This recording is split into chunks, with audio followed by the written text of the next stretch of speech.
Okay, we are live, but we got to let it breathe just for a moment here, gang. We'll get things rocking, get things a rolling. Can't wait. Been looking forward to talking with everybody tonight, and we are good. Welcome in, everybody. It is the Mile High Huddle podcast. I'm your host, Chad Jensen. With me, my fellow football priest. You know him, you love him. His name is Zack Kelberman. Zack, interesting as we inch, and we are inching. I mean, it feels like it's already been like a month, but it's only been a week and a couple of days since the end of season press conference. But we're inching closer to free agent period in March. Pro Football Focus, they went through, listed their top 100 free agents. 2 Broncos made the list, one of them being Josey Jewell. Tell them what they're projecting Josey Jewell's going to be worth on the open market, or what kind of contract he's going to get. And then we got to decide, is that even within the means of the Broncos, let alone whether or not they want to re-sign him? Yeah, it's pretty modest. 2 years, $12.5 million, $7 million in total guarantees, which I looked it up, and it's remarkably similar to the extension he signed with the Broncos. 2 years, $11 million, $6 million guaranteed. I think the Broncos could swing it, Chad, because they can get in on the B tier and C tier free agents. They're not going to be among the opening wave, but it's a question of, do you want Josey Jewell back? Would you like to upgrade that spot? Do you want Alex Singleton 2.0 next to him? And you know my answer with that, they need more athleticism at that spot. They've got definitely more athleticism at the spot in the form of Drew Sanders. But the question is, Zack, based on what we saw from him in his rookie year, and he did take some pretty serious steps forward in the final quarter of the season, I'll say. But do you feel like you've seen enough from Drew Sanders to kind of roll the dice on, not saying like he's our guy forever, but hey, we're comfortable letting Josey hit the bricks because we're going to really go all in on this kid being our guy next to Singleton? I don't think he's proven anything. I think he's still extraordinarily raw, but the Broncos used a fairly high round pick on Sanders. So at some point, you got to throw him into the deep end and see what he can do. I would rather bank on his ceiling and bank on the unknown, because we know what we have in Jewell, and that's a 2-down, really good run defender who struggles beyond the line of scrimmage or at the line of scrimmage and struggles in pass coverage. I just want better play in the front seven overall. Sam Bam jumping in early saying our super chat's not working. Can't get mine to go through. We'll take a look at that on the back end. I'm not seeing any, so it might be a problem tonight. I don't know. Wasn't a problem earlier today, but let me just check the back end here real quick. It looks like, yeah, right now, nothing since this morning. So maybe try it here in a second. We'll see. We're not aware of any problems, but we'll keep it monitored. Appreciate you, Sam. Zack, the other guy on this list, Lloyd Cushenberry, the center, of course. Lloyd Cushenberry, the third, checks in at 57 on the list of top 100. Here's the contract they're projecting for your boy. And it was actually pretty dang close to what Scott Kennedy pre-show. He's like, here's what I think he'll get. PFF for Cushenberry, 4 years, $57.1 million with $34.25 million fully guaranteed. Zack, that shakes out to about $14.275 million per year for Lloyd Cushenberry. Now, this is a guy, Zack, that this time last year we were going, is he even going to be the starter? Is he worth that? Do you feel comfortable? You know, let's just assume the voodoo gets worked and some of these moves can be made by the Broncos front office relative to being over the salary cap by about $24 million right now. Is that a chance you're willing to take after one impressive season? I mean, he's going to get paid regardless, because centers like him are hard to find. He's experienced, he's pretty durable, and he's held his own the last couple seasons. I just don't know. I mentioned the Broncos are not going to be in on the A-tier free agents, and I think he would qualify after giving Mike McGlinchey close to $90 million, Ben Powers over $50 million. You used a draft pick on Forsyth. You have Wattenberg. This is another situation where you have a backup waiting in the wings, and you have to throw him into the deep end to see what he can do. I would like to bring Cushenberry back. I don't think it's very feasible in reality.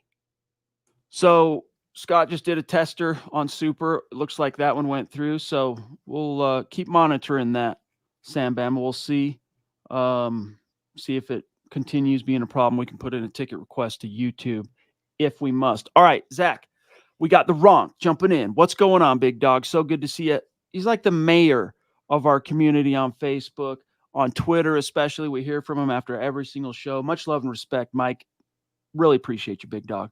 I want to shift gears real quick here, Zach, and talk about this curious comment from an anonymous AFC personnel front office veteran, according to Jeremy Fowler. And it was embedded in the same article we talked a little bit about, obviously, yesterday, Zach, with Fowler saying, hey, you know what? The Minnesota Vikings and the Tampa Bay Bucks seem like logical landing spots for Russell Wilson. But he also said that he quoted a AFC guy and it made it sound, of course, like this was a common knowledge type of thing. But this anonymous source told Fowler, quote, Sean Payton never liked Russ as the guy from day one and went out of his way to make that known, close quote. I'd be curious, and I talk about this in the article I wrote, Zach, covering this today, exactly how that was made known internally when he went to such great lengths publicly to make it sound like, no, I mean, Russ is my guy. Because think about this, that whole snot storm that happened over the summer with Peyton kind of stepping in it with the whole Nathaniel Hackett thing and all that. Remember, those comments were made in defense of Russell Wilson. He went full nuclear, thermonuclear mode on Nathaniel Hackett in defense of and trying to explain how bad it was for Russ last year. No, he's going to be fine, blah, blah, blah, blah, blah. And yet, Zach, that same sit down that he had where all that stuff came out about Hackett, that was with his friendly, so to speak, acquaintance at USA Today, Jarrett Bell. He did Bell in December after the Wilson benching. This was something he sat on. Something else Sean Payton said when he was asked, and he kind of pressed Sean Payton about, hey, how do you feel about being married to Russell Wilson? And this is what he said, quote, I hear you, but realistically, if in a year I didn't like it, I'm not married to him. I like this Jarrett Stidham now. We couldn't get him in the draft. I liked him a lot. The kid's sharp, quick with decisions, well-trained. And again, this is back in July. But I believe this about Russell. He's still got gas in the tank, close quote. What do you make of it, Zach? Number one, if those quotes are true, if he really said that, I'm surprised he spoke so frankly, even in a non-public setting. Number two, with the Fowler report, I like Jeremy Fowler a lot. I think he's a hell of an NFL journalist, NFL insider. But where were these proclamations during the Broncos winning streak? It's easy to say now after the Broncos bench Wilson and look like they're going to move on from him. It's easy to say they're oil and water, but they looked plenty fine together when they were winning. It's amazing how winning cures all and all the problems seem to go away. Guys, much to get to. We're going to keep talking about this. It's an interesting topic that deserves more drilling down. We'll get to your super chats, but first we got to remind you with the divisional round of the playoffs coming up, we're all eating our hearts out, so to speak, with the Broncos not being in the dance again. But let's face it, we're going to be watching these games. We're addicted to football.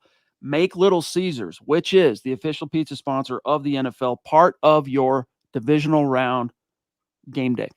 Order online with a pizza pregame 1 hour before or 3 hours after NFL kickoffs. That includes all day on Sundays. And get ready for some football and fun. You choose your favorite Little Caesars pizza or pick the toppings you crave. And either way, Zach, you win. And speaking of winning Broncos country, everyone scores with convenient delivery or our in-store pizza portal pickup. So grab some friends and enjoy a few slices during this weekend's playoff games. That's right, baby. Pizza. Love it. It is curious, Zach. I mean, I was racking my brain trying to remember when I wrote the article earlier today where it came out. It came out right about the time Russ, that Friday at his locker, basically confirmed publicly, his interpretation, the Broncos threatened me if I didn't remove the injury guarantees. It was somewhere around there a report came out, and I couldn't remember which one it was, so I couldn't find the article, but it was to the effect that Sean Payton, when he took the job, expressed misgivings about Russell Wilson being his guy, and especially so shortly in the wake of that 2-year, $245 million extension that the Walton Penner Group had just given him. And sounds like, I mean, our only Zach interpretation can be that he was told, look, you give it the old college try with Russ, you do your damnedest. If it doesn't pan out, yeah, you find your guy. And it seems like that's the direction this is obviously heading. Yeah, I mean, again, Sean Payton took the job knowing he had full autonomy, knowing that he should try to make it work first with Russell Wilson. And I'm sure Greg Penner and the front office gave him the ability to move on when he deemed necessary, and he deemed necessary after 15 games.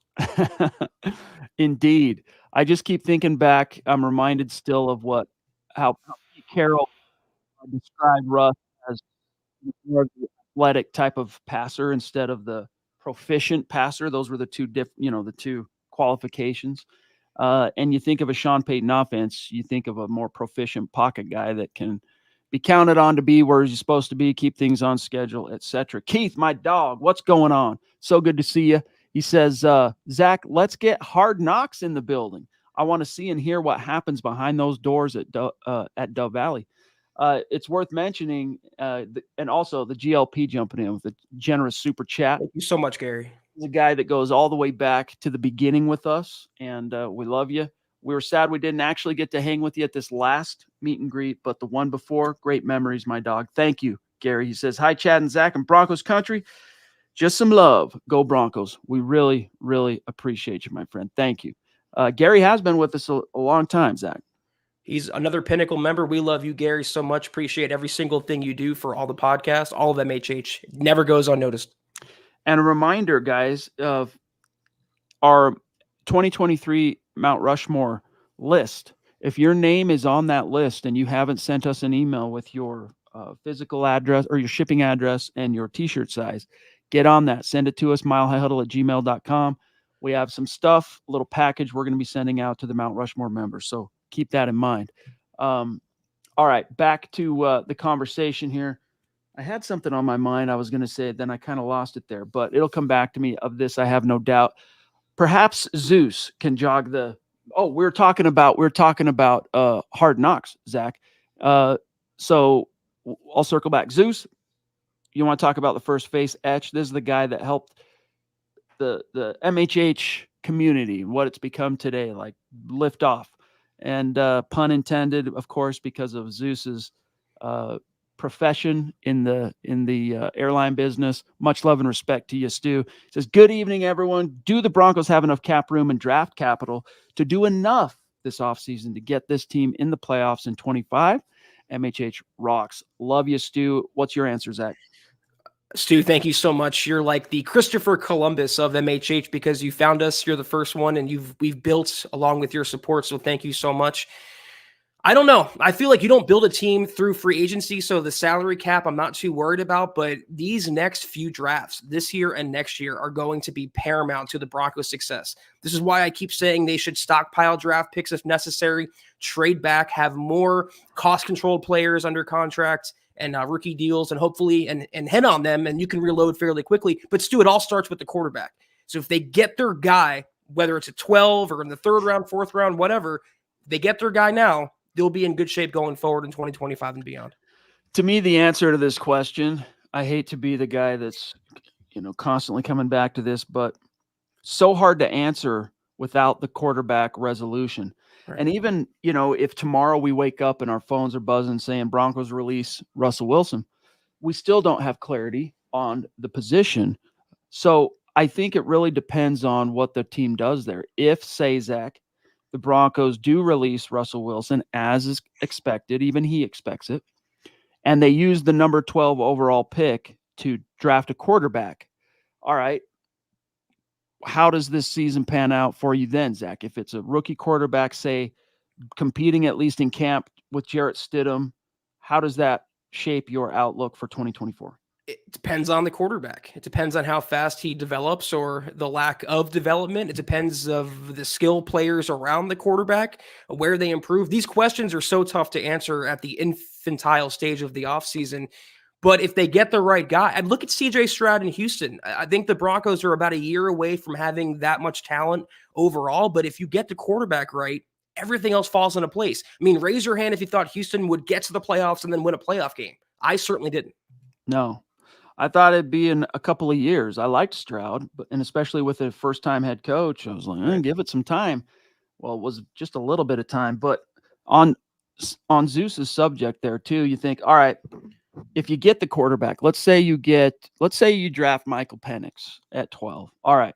He comes in, he's talented enough, Zach, and he's competent enough to vanquish Jarrett Stidham early on, and the Broncos aren't going to pull the old Elway stuff of the past, the Elway regime that would almost seemingly anyway resist playing the young guy until they absolutely had no choice.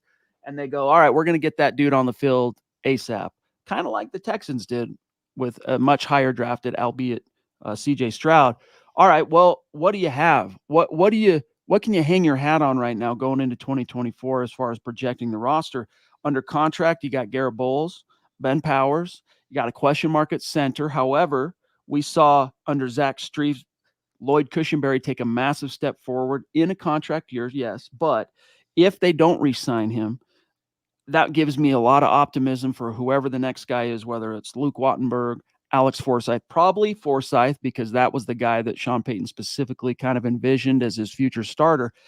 One more year under contract for Quinn Miners and, of course, Mike McGlinchey. So you get probably, Zach, you can feel confident anyway, in 4 of your 5 starting O-line back. Sutton's under contract. My guess is you've traded Jerry Jeudy and you've parlayed that into some capital to help build the roster and solve some problems. You've got a returning Marvin Mims, all-pro rookie kick returner, who's definitely going to be looking to build on his receiving chops, hopefully a healthy Greg Dulcich. So with that cast of characters and a Michael Penix, I'd feel pretty solid. Defensively, though, you got to do something about the big holes on the defensive line. You got to hope that rush linebacker crew stays healthy and takes one more step. This is assuming, of course, that you don't have the means to go get another answer at that position, like a true Batman this offseason, because you need a quarterback. You got most of that secondary returning, with the exception of last year incumbent Kareem Jackson, who will be gone. I still feel like this is a team, especially with the strength of schedule, Zach, that's regressing down from being around 12 last year to 20, 21, something like that in 2024. I would feel pretty optimistic. I wouldn't get out over my skis about predicting a division or too much, but I would feel optimistic that this team could at least be competitively relevant, even with a rookie quarterback, a guy like Penix. Now, if it's a JJ McCarthy, maybe a different animal. Yeah, like I said, it all depends on the quarterback. And I don't think the Broncos are as close as we thought they were, but I don't think they're as far as many people think either.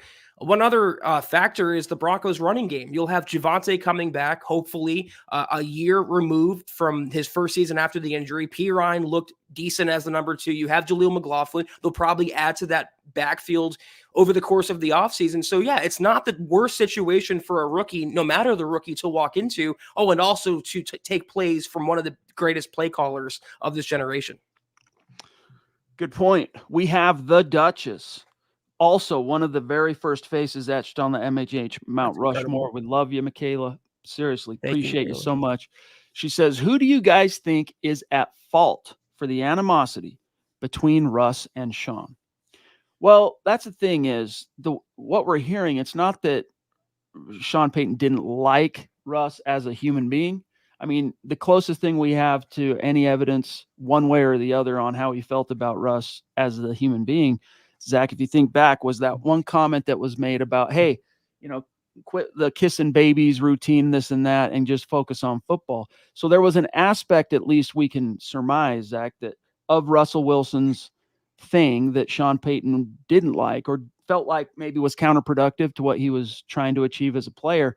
But beyond that, I don't think that the rift that exists now between, let's say, Russ and Sean Payton is necessarily a personal one where there's actual animosity because I don't like you, you're a, bad word, etc. I think it's more about Russ just didn't fit what Sean Payton wants to do with his offense. And that's really the bottom line. But maybe you have a different answer for Michaela. No, it's a little contradictory. First of all, Michaela, you're incredible. Thank you so much. Because I agree with what you're saying, Chad, but I was also going to talk about the personal aspect. When people look at NFL teams, they think they're just players, they're robots. but there's a big human element to it as well. Sometimes two people just don't get along. It doesn't matter the environment, the relationship, business, personal. Sometimes people just don't mesh. And if you look at their personalities, their backgrounds, they're from kind of different eras, different generations. Russ is one way, kissing babies and being all about him and his brand. Sean Payton is all about football. He's an old school X's and O's coach. I don't think Bill Parcells would have liked Russell Wilson. They're just cut from two different cloths. So that's where I think it comes into play. It's a good point, because there must be some level of either, even if it's not outright Zach animosity, where Sean Payton feels true animosity toward Russ, it's at least a total disregard of how you feel. Now, in a professional setting, there's shades of gray there, but like in a normal relationship, even let's say a working relationship, if you care so little about the person that you're not only willing, Zach, to demote them, etc., but to do so in a rather ham-fisted way, publicly, creating no small measure of blowback, not really being able to fully sell your rationale and reasoning for benching him outside of the true obvious one, which was the economics, trying to call it a football decision. All of that, to me, Zach, feels dishonest. And when there's dishonesty at the root, it does speak to more what Michaela's saying here, that there was some kind of, they just didn't flow together. Sean Payton and Russell Wilson, both maybe on a personality level, interpersonal, and then obviously as player coach. I think it's a pride and ego thing as well. These are two alphas, one as a player, one as a coach. And I don't think Russell Wilson, reacted kindly to Sean Payton say, stop kissing babies, and trashing him a few months after getting the job, indirectly even. And I don't think Sean Payton took to Russell Wilson too kindly, wrecking his offense or not running it on schedule or making Sean Payton look bad by fumbling or throwing picks or losing games. It's just a personality clash that is like oil and water, like Jeremy Fowler reported.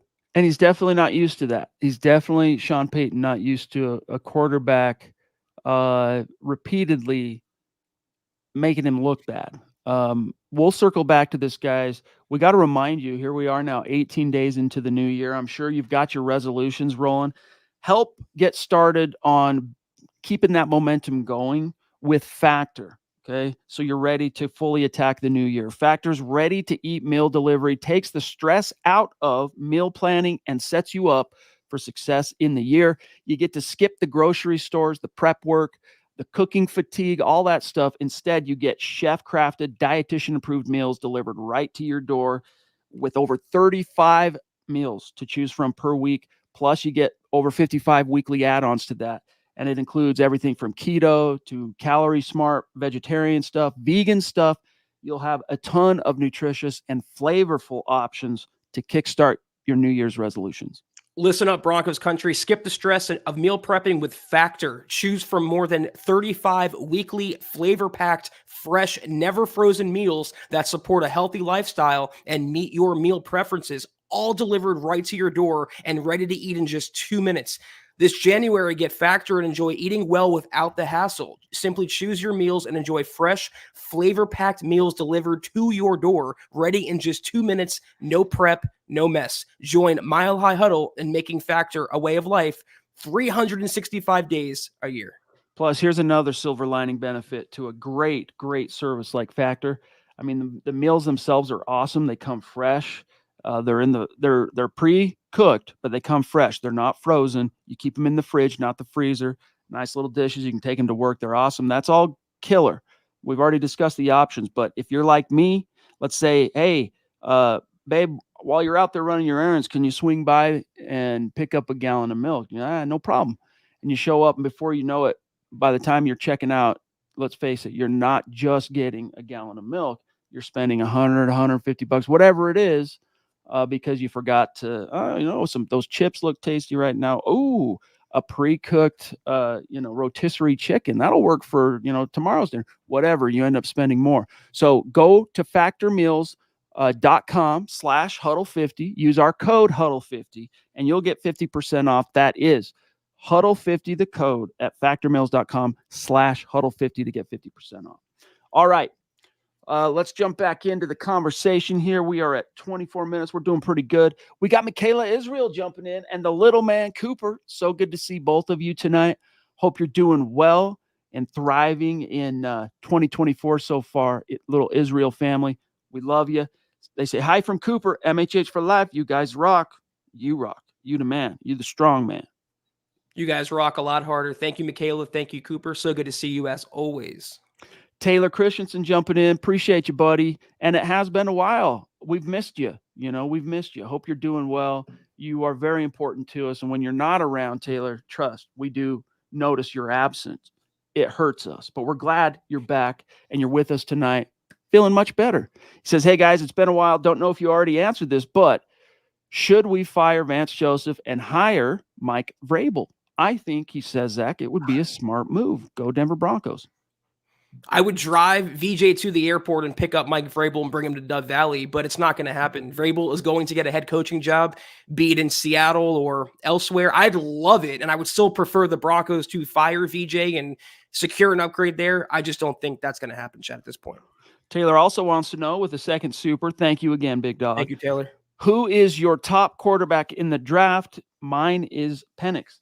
So this is, for me, Zach, something that's still kind of evolving. But right now, I would go absolutely crazy over a Jaden Daniels. It's very unlikely to happen because reportedly none of the teams in the top 3 are amenable to the possibility of trading their picks. And it's expected to go 1, 2, 3 quarterbacks, at least from what I'm hearing. So that would be my ideal guy. I have some doubts, Zach, about Caleb Williams. I think Drake May would probably be the next most logical, great fit for Sean Payton. And arguably the best fit of this class for Sean Payton is Drake May. But there's that explosive dynamic combined with everything else in Daniels that really, I think, could be, you want to see a kind of CJ Stroud, worst to first turnaround. I could see it with the Daniels. The only thing that's concerning me about him is he's a little thin, I think, to play the position in the NFL, but his deep ball, his accuracy down the field, even within the hashes, is pretty impressive. But at this point, Chad, I'm a little bit of a contrarian because I like Drake May more than Caleb Williams, and I like Bo Nix more than J.J. McCarthy. Whatever quarterback the Broncos choose, I will support because Sean Payton signed off on it, and Sean we trust. But I would absolutely, if Jaden Daniels falls to 8, 9, 10, which he probably won't, I would love for the Broncos to move up. I don't advocate for them to move up very often. In this case, I would. But you know what? The board often falls in ways that we in the media don't foresee. And a good reminder of that, Zach, was today Lance Sanderson had a very interesting article of just the history of the number 12 pick kind of in the modern era and some of the names that were selected there.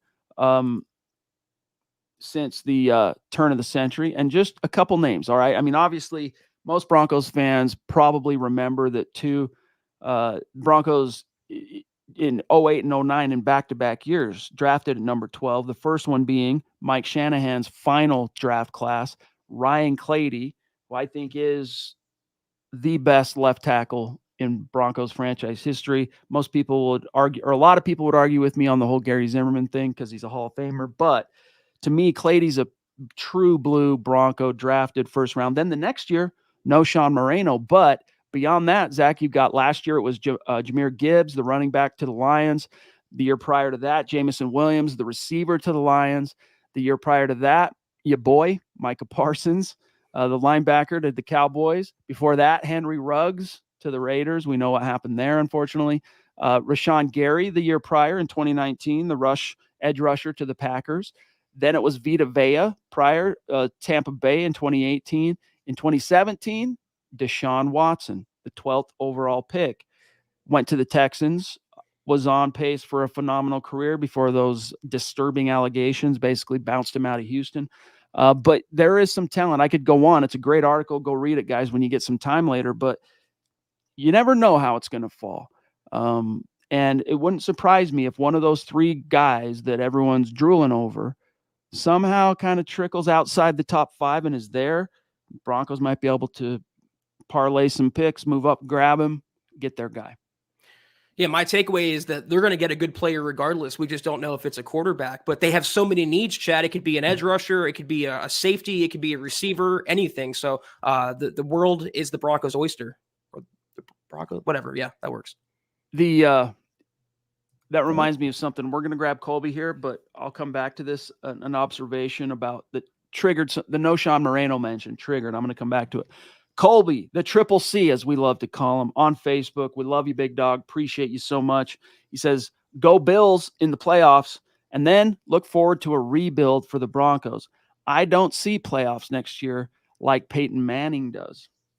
Okay, so Peyton Manning, he's saying playoffs, and you don't even know who the quarterback's going to be. Curious, right? Maybe Peyton Manning, Zach, knows something we don't. He still is very tied into all things Broncos at Dove Valley. I didn't hear him predicting playoffs for Indianapolis. So all it proves is that there's more emotional connection to Denver than Indy. But I'm not necessarily rooting for Buffalo because of Vaughn. I'd like to see Detroit go all the way. I mean, what a story it's been already. Love Dan Campbell. Love what they're doing over there. For them to win the Super Bowl or even get to the Super Bowl, that'd be amazing. So just real quick before I forget this, so I'm going back as I'm copy editing Lance's article today on the 12th pick. And I'm like, yeah, that's right. No, Sean was a 12th pick, huh? And I pulled up his PFR, his Pro Football Reference stats. And I'm looking at it because I remember as a rookie, he came this close to 1,000 yards. And then under the guy who drafted him, Josh McDaniels. And then a couple of so-so years, mostly due to injury. And he was basically one of those guys that was an afterthought when Peyton arrived. And after 1 year with sharing the backfield with Willis McGahee, he was the guy, no Sean, in the backfield that Super Bowl 48 year, right? That was the year Peyton won the MVP, 55 touchdowns, all that. Get this, Zach. Wrap your brain around what it would be like to have your running back not only rush for over 1,000 yards, but 10 rushing touchdowns to go along with nearly, Zach, 600 receiving yards and another 3 touchdowns, right? Okay. Plus, Zach, you had 4 other receivers in double-digit touchdowns. 4 other, these were receivers. So no Sean, double-digit rushing scores. 4 pass catchers, double-digit tutties. We're talking Demarius, RIP, Eric Decker, Wes Welker, Julius Thomas. I mean, juggernaut that we'll never see. Everything's for the offense, the 17 games. Who knows? I'm probably wrong with what I'm about to say, but I don't think we'll ever see its like again. It must have been nice covering a team like that, Chad. The Broncos haven't had a 1,000-yard rusher or receiver in how many years? Since 2018? I think Nick Kosmider of The Athletic had the stat, and it was eye-opening. It's been years since the Broncos had one or the other. That year, they had everything. No doubt about it. George, he says, I'm of the mind that the coach gave it a try, but Russ couldn't do his playbook. Denver Broncos for life, MHH for life. Thank you, George. Appreciate the star support, my friend. And I think that really is the crux of it.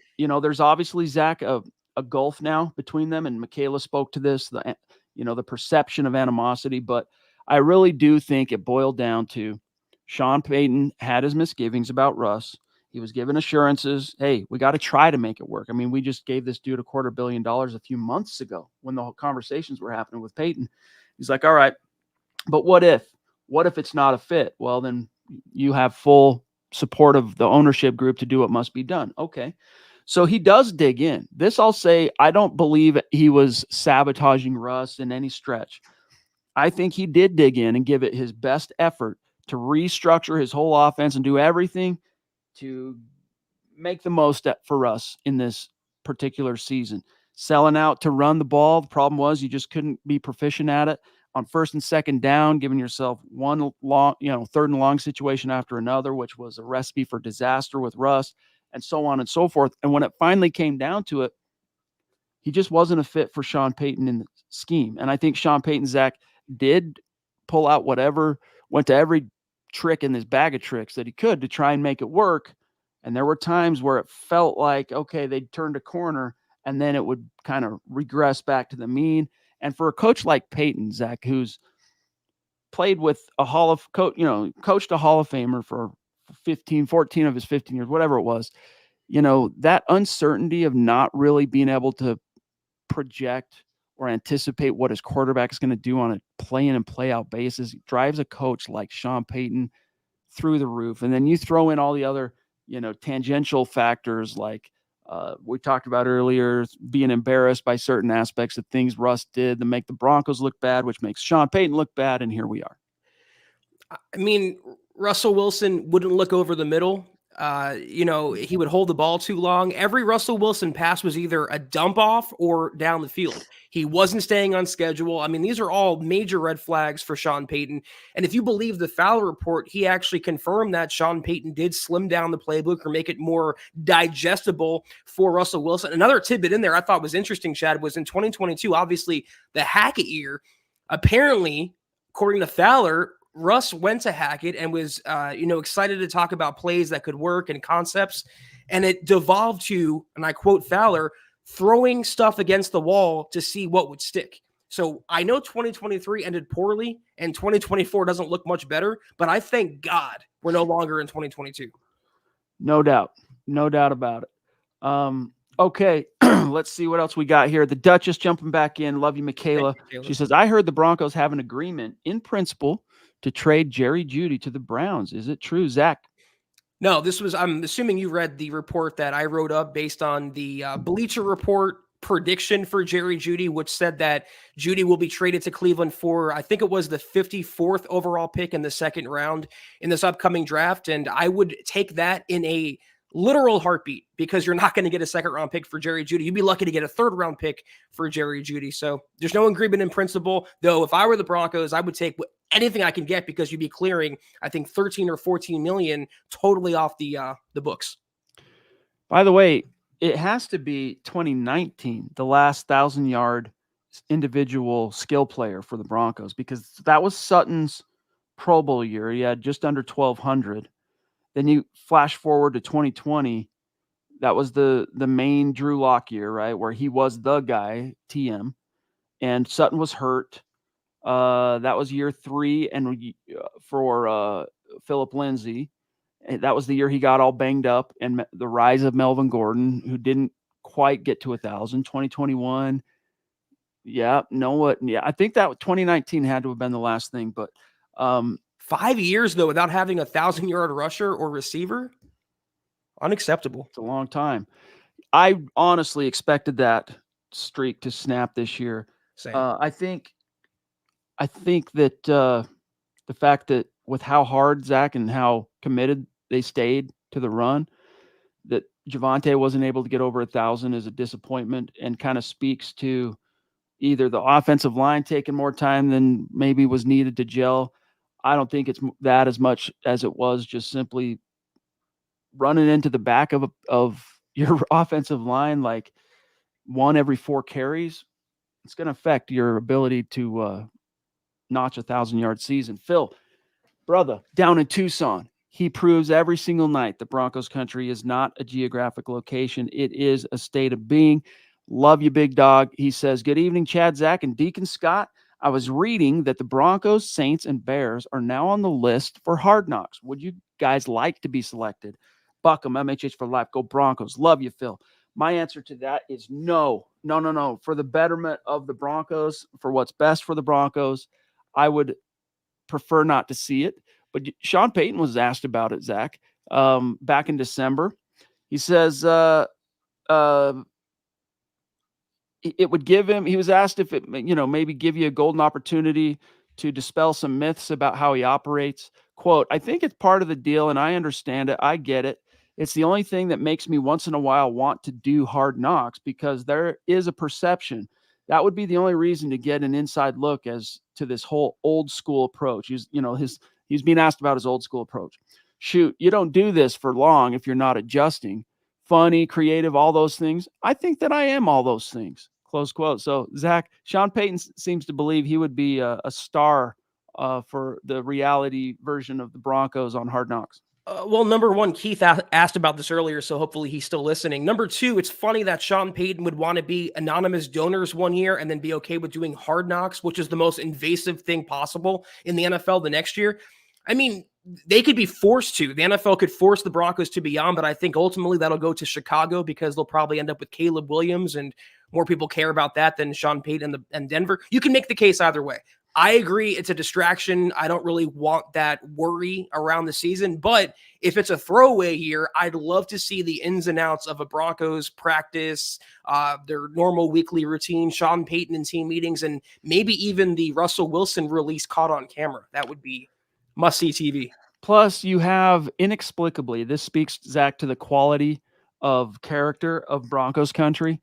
Despite missing the playoffs every year since 2015, this is not an NFL club that struggles for fan interest, fan attendance, scrutiny, publicity in their market. Meanwhile, there are a lot of teams out there, especially some of the major market teams, where if you're not a factor competitively in your respective league, you need all the help you can get to get butts in seats. Like if you're the Bears, it would make a lot of sense to get Hard Knocks there and create more scrutiny on your club going into 2024. For the Broncos, I see only downside. I don't see anything positive coming from it, but they are in consideration, Zach. Yeah, there's something to it. The Dolphins were on the in-season Hard Knocks. There's a preseason and an in-season one, and look how that turned out for Miami. So, yeah, there's real no upside for the players and the coaches. It's pretty much for fans only.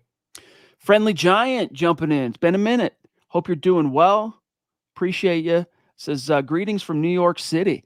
Trey Lance is still only 23 years old and buried in Dallas. Do you offer a 4th or 5th rounder if you can't draft one of the big 3? Hashtag state of being. You're definitely a hashtag state of being member of this community. That's for sure, Friendly Giant. Zach. Am I crazy for thinking I would rather just draft a quarterback in the 4th or 5th round that hasn't been tainted, hasn't been exposed to the NFL, and arguably ruined already? I see major bust potential with Trey Lance. If you can't cut it in San Francisco with the greatest offensive mind currently in the league, how are you going to cut it in Denver with all that pressure on you? So again, no more leftovers, no more hand-me-down, sloppy seconds projects, none of that. Just grab someone from the draft and build them up from day one. Plus, we're sitting here talking about the athletic passer that is Russell Wilson and Sean Payton's need for the proficient pocket guy. Trey Lance, which one on that scale, where does he fall, Zach? I mean, I wouldn't categorize him as proficient. He's the athletic type. You're just getting yourself into more and more of the quarterback types that don't fit, at least on the surface, with Sean Payton. But he does have, Lance, $1 million base salary for 2024. I'm with Dylan here, though. I'd rather take a chance on Michael Pratt in the middle rounds than trade away a pick for Trey Lance. I just think he's already irreparable as a quarterback prospect. David Kilgore in the house. What's going on? Thank you, David. Very generous of you. Another guy that goes way back with the podcast to the first year we did it live, 2019. So OG status in the house. Really appreciate you, David, and all that you do to help out here at MHH. He says, what are your guys' thoughts on Justin Jefferson to Denver rumors? And do you guys see us going after Justin Fields? So for context, if you're wondering where this is coming from, I think it was Zach, the Denver Post suggested that Broncos trade Russ, Judy, and a 2nd-round pick to Minnesota for Justin Jefferson. So go ahead. First of all, Jefferson says he wants to stay with Kirk Cousins in Minnesota. That's number one. I don't care what the Denver Post says. Number two, you're going to trade capital away and take on that massive contract, and you don't know who your quarterback is going to be. You're going to put the cart before the horse, literally. This is typical peak offseason filler content, Chad. No way does JJ come to Denver. I will eat my hat on camera. But again, not to be too flogging of the dead horse, so to speak, but Fields, why? I mean, start over, do it the old-fashioned way. You've basically, Zach, tried just about every aspect of finding a future franchise guy without just buckling down and doing it the old-fashioned way and drafting your guy. And look, I mean, Russ, blockbuster trade, didn't work out. Veteran guy. You paid a crap ton of money to Case Keenum, didn't work out. You've brought in stopgaps and Band-Aids till the cows came home.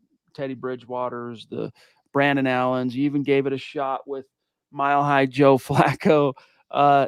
It's time to go straight back to the well, to the source of where these guys can be actually procured. Because remember, think about this. If there's no such thing as a free agent franchise quarterback, that's as a free agent. I get it. We're not talking about Fields as a free agent, but if there's no such thing as a free agent franchise quarterback, is there's to that same logic, there's no such thing as a franchise quarterback that can be had via trade.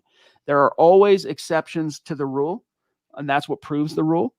But as a rule, Zach, you're just continuing to be stuck in neutral, basically, at quarterback. If you even countenance trying to get Justin Fields in Denver. No, if you're moving on from Russ, go back to the well, period.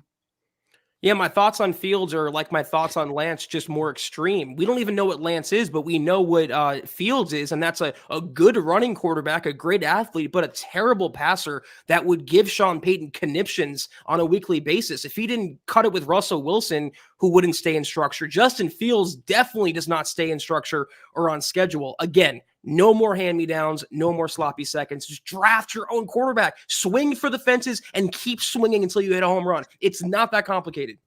This is a good point from Scott. You could not get the Vikings to take Russ and Judy and a second-round pick, even if they didn't have to give up anything in return, just because of the contracts. What is it, Scott, for Judy in that fifth year? 13.5.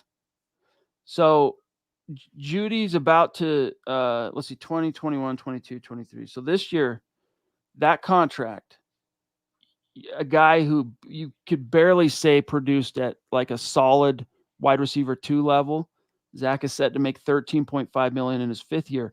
That is a little bit of a fly in the ointment of just easily trading him away. Yeah, and I agree with Scott. The contracts are a big non-starter for some. It's more so the fact that Jefferson loves playing in Minnesota, and I don't see why he would want to leave to come to a more uncertain situation in Denver. So 0% chance.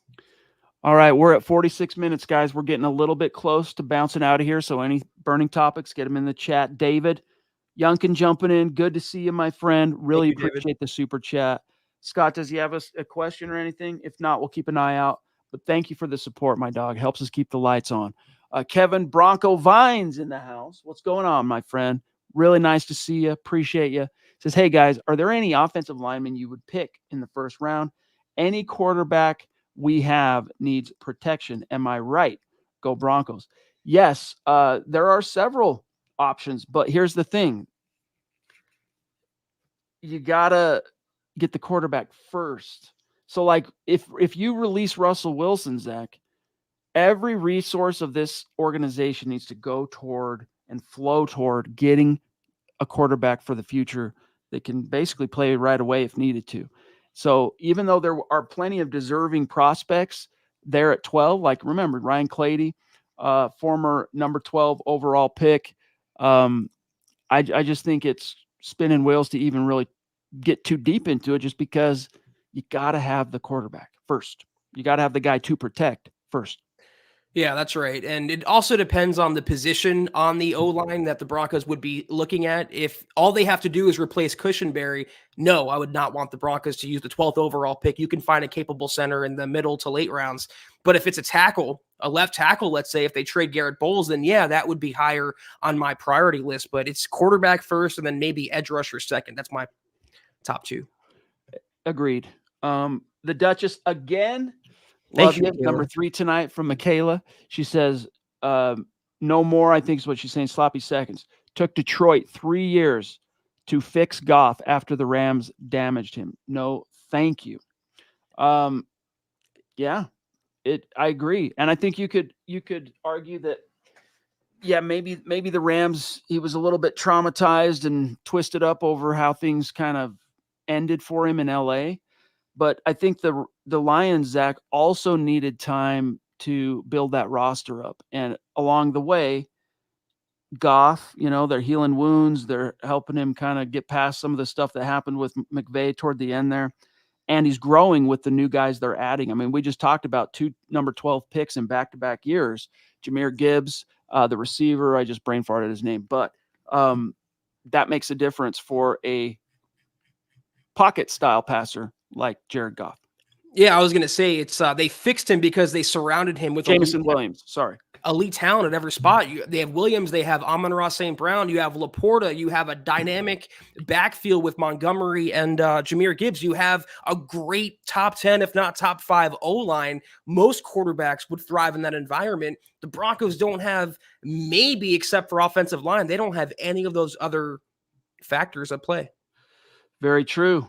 But you know what? I'm going to tell you, I have been pleasantly surprised to see the renaissance of Jared Goff in Detroit. I didn't think that was going to end or turn out well at all for Goff or the Lions, and he's turned out to be really perfect for what they needed as they continued building that roster. So the Ronk, appreciate you, big dog. Much love and respect. Zach, any topics we didn't get to tonight that we might need to cover before we sign off? I think we hit them all. Not according to David Kilgore, jumping back in with a very generous super. We love it. When you keep us on, when things start winding down, we're like, all right, I think we covered it. Community is like, nope, this. Love it. Thank you, David. Keep them coming, everybody. He says, I hate to disagree with you guys, but Sean Payton's history would say he will trade for a quarterback. He got Brees from San Diego. Look what he did with him. So I think it can be done. Well, we've got to remember, though, too, David, is Drew Brees was a free agent. All right. And so, look, I'm not saying in any way, shape, or form, and I don't think Zach is either, that the Broncos, it's not outside the realm of the possible that the Broncos will trade for or sign a quarterback to be their starter. That's definitely possible. What we're advocating for is don't fool yourself. You got to do it the right way, the old-fashioned way. Go back to the well and draft one. And not mortgage the future in the process. So not move up to 1 or 2 and give up 3 first-round picks and Patrick Surtain and so on and so forth. That's why I'm okay if, let's say, Daniels or whoever Sean Payton falls in love with, if anyone, if they slip a little bit to 8, 9, 10, I'd be okay with burning a draft pick to move up. But I'm not okay with mortgaging the future. You need more draft picks, not less. One of the things I'm going to do again this spring is reread the Drew Brees biography. I read it 3-4 years back, long before Sean Payton was ever even remotely on the radar for the Broncos. It's a really good book. I like to read football books and football biographies and stuff, probably one a quarter. And you do learn a lot in that book, Zach, about Sean Payton, his character, and you certainly learn a lot about the interpersonal workings he had with Brees, how Brees landed in New Orleans, and that kind of, I wouldn't call it a whirlwind free agent tour because there were exactly 2 stops on that tour, New Orleans and Miami. And Brees didn't want to go to New Orleans, not because necessarily they didn't have a very good track history as an NFL franchise, but because the city was still utterly devastated from Katrina. Didn't know if they even had a stadium to play in. I mean, it was quite one question mark after another, a first-time head coach, whereas in Miami, you had a much more established kind of name in coaching and Nick Saban. And they made a bunch of overtures, did the Dolphins, Zach, to Brees, made him feel like it was his job. And then at the 11th hour, decided instead to sign Dante Culpepper, and Brees was kind of left holding the bag. And Sean Payton was like, hey, come to New Orleans. We'll make some lemonade, trust. And he did. And it was cool to see what they accomplished together, especially so hot on the heels of that catastrophe that was Katrina. Yeah, absolutely. I just think that the Brees example is low-hanging fruit to an extent because Brees was already a pretty good quarterback in San Diego. What impresses me more is Sean Payton's work with the non-elite quarterbacks, the Teddy Bridgewaters, the Jameis Winstons, the Trevor Simeons, the Ian Books, and he all made lemonade with them as well. And that's why I'm encouraged that no matter the quarterback, be it Jaden Daniels, Penix, Bo Nix, that Payton can get it done. Really good topics. Thank you, David, and to everybody for being with us tonight. We got a couple messages for you, and then we're going to dip on out. Tremendous installment of the Mile High Huddle podcast. If you're not doing so, please follow us on Twitter at the MHH Pod. You can follow the main account at Mile High Huddle, Chad at Chad and Jensen, myself at Kelberman NFL, and Scott, our producer, at Scout Kennedy. If you guys want some merch like we're rocking each and every podcast, check out mhhmerch.com and get you some. If you haven't, drop us a like at facebook.com Facebook.com/Mile High Huddle Pod. Also on IG at mile_high_huddle. And if you're on Apple Podcasts, make sure you're leaving your Football Priest a 5-star review for a chance to win some merch each and every single month. But if anything, y'all, please subscribe, like, and share this video and every video you see on the MHH channel. It really helps us grow and reach more Broncos fans just like you.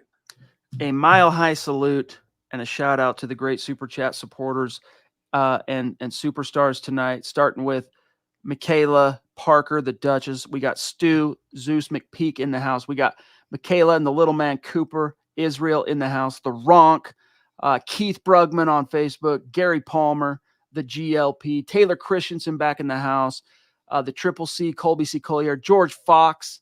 We got Phil McLaughlin down in Tucson, Friendly Giant, David Kilgore, David Youngkin, Kevin, Bronco Vines, each and every one of you. Thank you. We love you. Can't wait to talk with you again on Sunday. Don't forget tomorrow, though, plenty of content coming your way here at Mile High Huddle. Have a great start to your weekend. We'll see you Sunday night. Take care. And as always, go Broncos.